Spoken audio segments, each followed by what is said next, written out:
আসসালামু আলাইকুম। তো আমি সাফিনুল্লাহ চৌধুরী আর এটা হচ্ছে আমার ইউটিউব চ্যানেল। তো আমার যে পরিচয় সেটা এখানে দেওয়া আছে অ্যান্ড এখানে হচ্ছে কিছু লিঙ্ক দেওয়া আছে। লিঙ্কগুলা ট্রাই করে দেখতে পারো। ওকে। তো আজকে হচ্ছে যে টপিক নিয়ে কথা বলবো আমরা সেই টপিকে যাই। ওকে।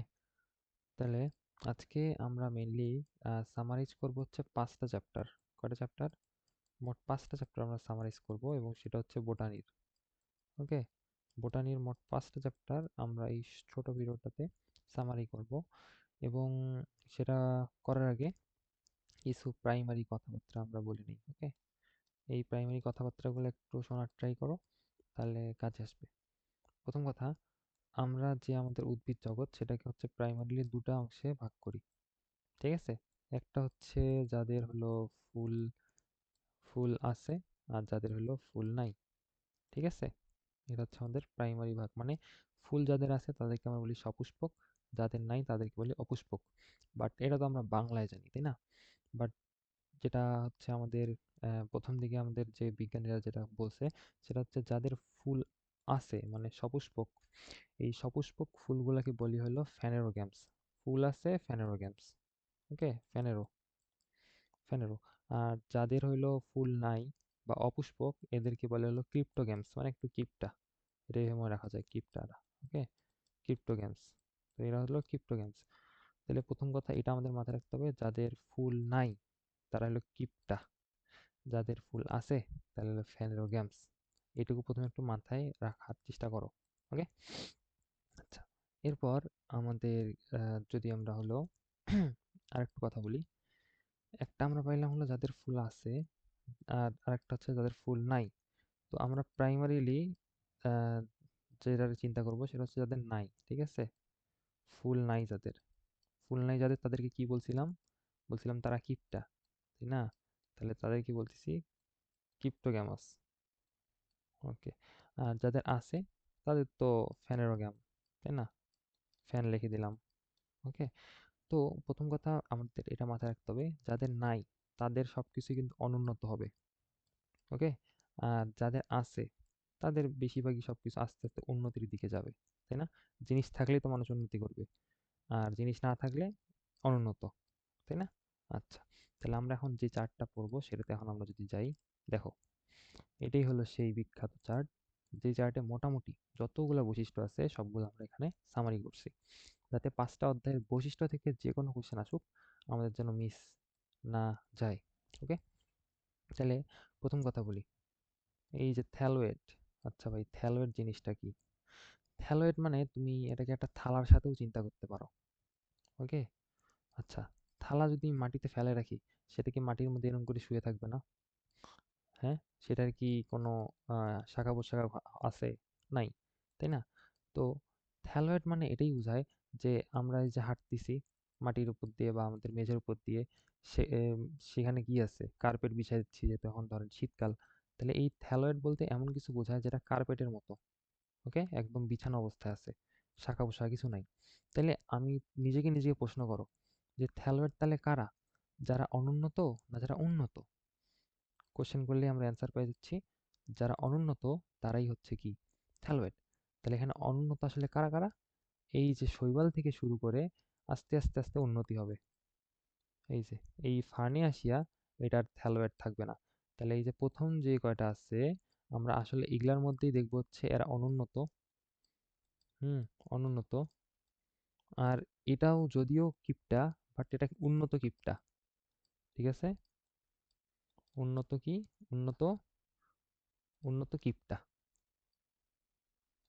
ওকে, উন্নত কিপটা।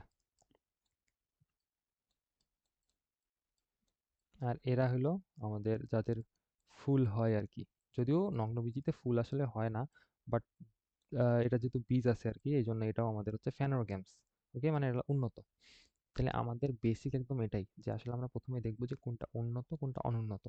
তাহলে এই যে প্রথম যে চারটা, শৈবাল, ছত্রাক, মস, ফার্ন, এগুলা হচ্ছে কি আমাদের অনুন্নত। বাট এই চারজনের মধ্যে উন্নতকে এই ফার্ন, তাই না? ওকে। আর এরা হচ্ছে এই চারজনের চেয়ে এই দুজন কি উন্নত।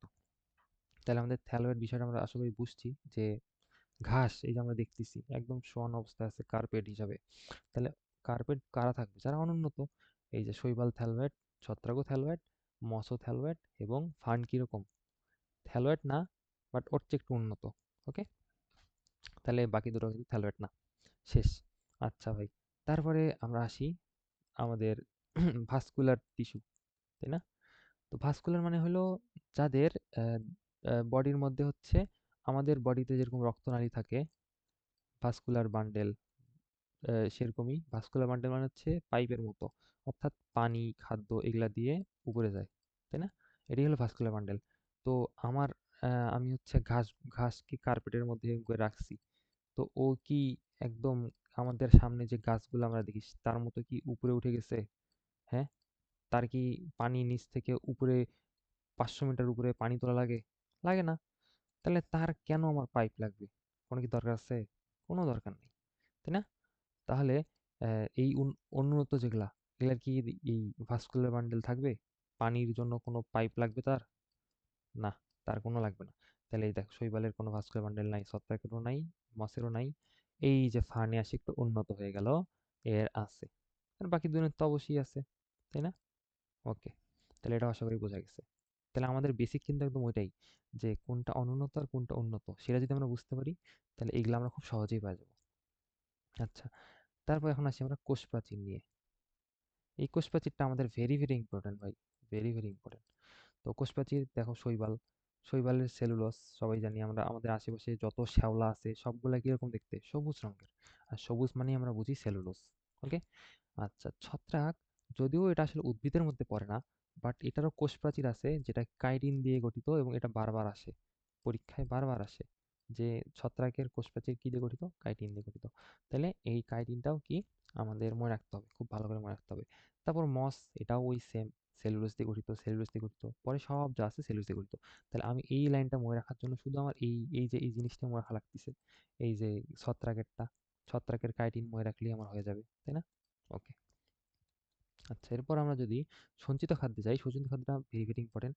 সঞ্চিত খাদ্য দেখো, সবার শর্করা, সবার শর্করা, বাট আমাদের একজন একটু মুখলেস, একটু উল্টাপাল্টা, এই সে হচ্ছে আমাদের ছত্রাক, গ্লাইকোজেন, তৈল, চর্বি, বলটা। তাহলে আমার কি অন্যগুলো মনে রাখা লাগতে হবে? লাগবে? লাগবে না, আমি জাস্ট ছত্রাকেরটা মনে রাখবো এখানে। ওকে, আচ্ছা, এবার আমি আবার যদি তোমাকে প্রশ্ন করি, ভাই কোনগুলো উন্নত কোনগুলো অনুন্নত, তুমি তো বুঝতেছই যে এই চারজন অনুন্নত, তার মধ্যে ফার্ন হচ্ছে বা টেরিডোফাইটা, এটা হচ্ছে কি উন্নত, তাই না? তাহলে এদের দেহ কিরকম? এন, এন, এন মানে হ্যাপ্লয়েড, হ্যাপ্লয়েড, হ্যাপ্লয়েড, বাট এই যে এগুলা এখান থেকে ডিপ্লয়েড শুরু। কথা কি বুঝতে পারছো? তাহলে এরা যদি অনুন্নত, এই জন্য এদের হচ্ছে হ্যাপ্লয়েড, হ্যাপ্লয়েড, হ্যাপ্লয়েড। হ্যাপ্লয়েডের ইংলিশ টার্ম হচ্ছে গ্যামিটোফাইটিক। আর এই যে এরা একটু উন্নত, ফার্ন থেকে উন্নত হওয়া শুরু করছে, এই জন্য এরা ডিপ্লয়েড। ওকে, আচ্ছা, তাহলে দেহ বোঝা গেছে কিরকম। ওকে, এরপর যদি আমরা আসি যে এদের ফ্লাজেলা, আচ্ছা ঠিক আছে, আবার আমি কোশ্চেন করব, ভাই কোনটা উন্নত কোনটা অনুন্নত? মনে রাখবা, আমরা যেহেতু উন্নত, আমাদের যখন আমাদের জনন আমরা পড়ছি সেখানে কি আমাদের শুক্রাণু আছে না? শুক্রাণুর কি লেজ আছে না? তাহলে আমরা যেহেতু উন্নত, তাহলে তো আমাদের দেখো লেজ আছে, ঠিক আছে কিনা? এটা একটু মনে রাখো। তারপর দেখো এখানে আমরা কি বের করি, দেখো শৈবাল, ছত্রাক, মস, ফার্ন এগুলো কি মোটামুটি অনুন্নত। তাহলে দেখো এদের ফ্লাজেলা কিরকম কিরকম হইতে পারে। যেমন শৈবালের হচ্ছে জুস্পোরও হইতে পারে, অ্যাপ্লানোস্পোরও হইতে পারে। মানে কিরকম? সে হচ্ছে সচলও হইতে পারে, আবার অচলও হইতে পারে। সেম যাচ্ছে ছত্রাকের দিকে, যদিও এই দুটা এতটা গুরুত্বপূর্ণ না, এগুলো আলাদাভাবে পড়ে নিতে হবে। আমরা মনে রাখবো এগুলা। ওকে, তাহলে শৈবাল ছত্রাকটা সেম সেম, বাট আমরা এই ফ্লাজেলা শুরু করব হচ্ছে মস থেকে পড়া। দেখো মস কথাটায় কয়টা শব্দ আছে? দুটা না? যদিও এটা হচ্ছে মানে প্রথম দিকের দুই, এই জন্য এইখানে দ্বি ফ্লাজেলা এইভাবে মনে রাখবো আর কি। বুঝছো? মানে আমাদেরকে সিরিয়ালটা মনে রাখতে হবে। শৈবালের পর ছত্রাক, ছত্রাকের পর মস, তাহলে মস তো এখানে প্রথম না, যেহেতু দুটা ওয়ার্ড, তাহলে দ্বি ফ্লাজেলা। এরপরে আছে ফার্ন, তাহলে ওর হবে বেশি ফ্লাজেলা, মানে বহু ফ্লাজেলা। আর বাকি এটাও হচ্ছে বহু ফ্লাজেলা, বাট আবৃত বীজের ক্ষেত্রে কোনো ফ্লাজেলা নাই। এ ভেরি ভেরি উন্নত, এই কারণে এর কোনো ফ্লাজেলা নাই। আচ্ছা, এরকম করে দিলাম। ওকে, ফ্লাজেলা বিহীন। ওকে, তারপর যদি আমরা দেখি জননাঙ্গ, আমি আবার কোশ্চেন করব নিজেকে, কোনটা উন্নত কোনটা অনুন্নত? আমি বুঝতেছি এগুলা হচ্ছে অনুন্নত, তাহলে এদের জননাঙ্গ কিরকম হবে? দেখো, এককোষী হইতে পারে, বহুকোষী হইতে পারে, বাট মেনলি এককোষী। এটাও এককোষী, এই যে এখান থেকে শুরু হচ্ছে বহুকোষী, বহুকোষী, বহুকোষী, বহুকোষী। তাহলে আমি কি আমার এই ৪ টা মনে রাখতে পারবো না? তাই না? তারপর দেখো এখানে বন্ধ্যাকোষী আবরণী আছে? না, নাই। কারণ অনুন্নত। নাই, কারণ অনুন্নত। এই যেখান থেকে আছে, আছে। কারণ এরা মোটামুটি উন্নত, তাই না? পারা যাবে, ইনশাআল্লাহ পারা যাবে। আচ্ছা, তারপরে যদি আমি চিন্তা করি, দেখো মানে কিসের মাধ্যমে আসলে জনন ঘটে? এরা যেহেতু অনুন্নত, সবারই দেখো স্পোরের মাধ্যমে অযৌন, স্পোরের মাধ্যমে অযৌন। এখন কথা হচ্ছে কোশ্চেন আসে এই জায়গাটাতে, খুবই খুবই ইম্পর্টেন্ট কোশ্চেন আসে যে স্পোর কিরকম দেখতে। এই মসের ক্ষেত্রে এটা হচ্ছে হোমোস্পোরাস, মানে দুটা স্পোর দেখতে সেম টু সেম, হ্যাঁ। বাট এই ফার্নের ক্ষেত্রে হোমো হতে পারে, হেটারও হতে পারে, হ্যাঁ। আর নগ্নবীজি আবৃতবীজি দুইজনেরই সেম হেটারো, দুটা দেখতে কখনোই সেম হয় না। তাহলে আমি যদি তোমাকে বলি মনে রাখতে, তুমি কোনটা মনে রাখবা? খুবই সিম্পল, তুমি এই হোমোস্পার্সটা মনে রাখবা, যে মসের ক্ষেত্রে দুটেই সেম টু সেম। ঠিক আছে, ওকে, ভেরি গুড। আচ্ছা, তারপরে যাই যদি, এই যে ফুল, ভাই আমি তো আগেই এটা বলে আসছি যে এই চারজনের কখনো ফুল হবে না, এরা অনুন্নত। তাহলে এদের কি দেখো ফুল হইছে? কোনো ফুল হয় নাই, তাই না? আর নগ্নবীজিরও হয় না, বাট আমরা একটু উন্নত যেহেতু এই জন্য এই দুজনকে ধরে নিছি। আর ফুল তো অবশ্যই আবৃতবীজির হবে, 100% হবে। আচ্ছা, সিম্পল অ্যাজ দ্যাট। তারপরে আসি, তারপর দেখো ভ্রূণ, ভাই এরা তো অনুন্নত ভাই, তাহলে ভ্রূণ কি হবে? হয়নি, হয়নি। এই যে আবার এখান থেকে শুরু হয়ে গেল, মস থেকে ভ্রূণ সৃষ্টি, ভ্রূণ সৃষ্টি। ক্লিয়ার? যাদেরই দেখো ভ্রূণ আছে তাদেরই বন্ধ্যাকোষও আছে, যাদেরই ভ্রূণ আছে তাদেরই বন্ধ্যাকোষ আছে। ইজি না? এই যে এদের আছে, এদের আছে। ওকে, একদম ক্লিয়ার। আচ্ছা, তারপর দেখো পরাগায়ন। আরে এদের তো জিনিসে নাই, ফুল নাই, তাহলে পরাগায়ন কেন হবে? এই তো পরাগায়ন হলো না। বাট এদের ক্ষেত্রে দেখো, মসের ক্ষেত্রে পানি লাগে, এটা ভেরি ভেরি ইম্পর্টেন্ট। এই জন্য মসকে আমাদের কি বলে? উভচর উদ্ভিদ বলে, উভচর, পানিতেও থাকে, স্থলেও থাকে। আর এদের এদের এই ফার্নের জন্য ওইরকম পানির বা বৃষ্টির দরকার হয়। ওকে। আর এই যে নগ্নবীজির জন্য বায়ু অত্যাবশ্যক, মানে এদের বায়ুর মাধ্যমে ওদের শুক্রাণুটা আরেকটা আরেকটা হচ্ছে ডিম্বাণুতে যায় পরে, এই জন্য এদের বায়ু লাগে। আর আমরা তো ভাই আমাদের চারপাশে আম জাম দেখতেছি, এরা যে কোনো ভাবেই যায়, বায়ু হোক, পানি হোক, তারপর পতঙ্গ, যে কোনো ভাবেই এদের পরাগায়ন হয়। ক্লিয়ার? ওকে, খুবই সিম্পল। তারপর আমরা শৈবাল দেখছি, শৈবাল আমাদের দেখতে কিরকম? সবুজ, তো সবুজ হলে তো ক্লোরোফিল থাকবেই, কি একদম সোজা। আর ছত্রাক দেখতে বিশ্রী, মাশরুমের কোনো বর্ণ আছে? মাশরুমের কোনো কালার নেই, তাই না? আচ্ছা, মসের ক্ষেত্রে বীজ হয় না, এটা একটু এমনি কমন পাওয়া যাবে, এটাও বীজ হয় না, পাওয়া যাবে। আর এই যে ব্যাচ, বীজ, ব্যক্ত, ব্যক্ত মানে কি? ওপেন, মানে সবাই দেখতে পাচ্ছে, হ্যাঁ। লাটিমের মতো বড় শুক্রাণু, যেটা সবাই দেখতে পারে, কার? এই আমাদের নগ্নবীজির, তাই না? আর আবৃত বীজের নামটা এই জন্যই আবৃত, মানে আবৃত বীজই, কারণ এর বীজটা কি থাকে? আবৃত থাকে, বা লুকায়িত বীজ, তাই না? তো আশা করি এই পুরা চারটা একবার বুঝে দিতে পারছি, এবং এটার দ্বারা হচ্ছে মিনিমাম 5 থেকে 6 পেজ একদম রিভিশন হয়ে গেল ইনশাল্লাহ, আলহামদুলিল্লাহ, তাই না? ওকে, থ্যাংক ইউ সো মাচ।